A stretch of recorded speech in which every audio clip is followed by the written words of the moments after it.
Ruben Amorim is factually a worse manager at Manchester United than Gary Neville was at Valencia. You've heard that right. We're going to take a look at some numbers and they're just mind blowing. So he's managed 29 Premier League games and got 28 points, being the manager of Manchester United.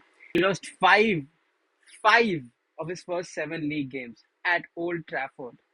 His win rate at Manchester United is worse than any manager than we've had in over a century.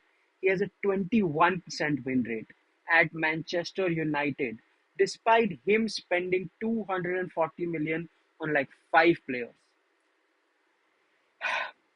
On top of that, he's the second fastest manager in Premier League history to reach 15 Premier League defeats. Like that includes the Derby counties, that includes the Portsmouth, that includes the Aston Villa side who got relegated. This is not just bad for a Man United manager. This is bad for fucking Swansea, for crying out loud. Like it's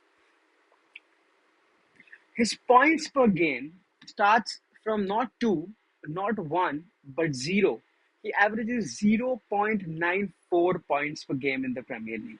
That's like that's good enough to be in a relegation fight, get relegated in some seasons, and barely stay afloat some seasons. And we saw that United were 15th last season. That is insane. There's just nothing that is going for him. He can't bank on his defense. He can't bank on his team in possession. They're not good on the counter attack. They can't grind out wins. They can't even like score five when they're playing well.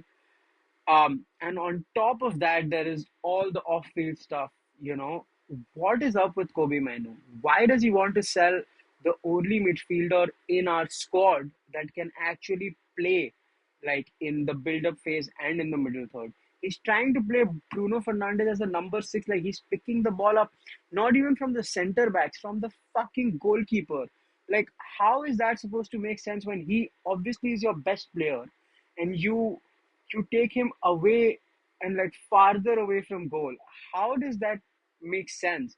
Like, just for context, Gary Neville at Valencia, who is the biggest mockery of a manager in modern football that we've all seen, especially on social media. Gary Neville had 10 wins and 7 draws in 28 games, right? You think that's bad for a mid-table club, Valencia? Like they were a mid-table club at that point of time. Amorim has 7 wins and 7 draws in 29 league games. That it just cannot continue. It just cannot. Like anyone who has any semblance of what Manchester United is, was, used to be, history, whatever you want to call it, even at a not even Man United, like fuck Man United. Even if it's like a Premier League club, like Potter is doing better than him at West Ham, and we all know how that's going. So again, there's no hate to Amorim. He came out in the post match against Grimsby. He just said sorry. He didn't give, he didn't bullshit his way out of it.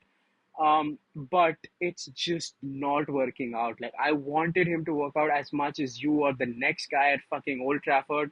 I really did, but it's just not. Let's not get into the sunk cost fallacy again. Let's not just blindly say back the manager. Amorim himself in his first interview at Old Trafford said, "You can't just say we need time. We have to buy our time, and the only way to buy the time is, you guessed it, by winning football matches." That is what he himself said.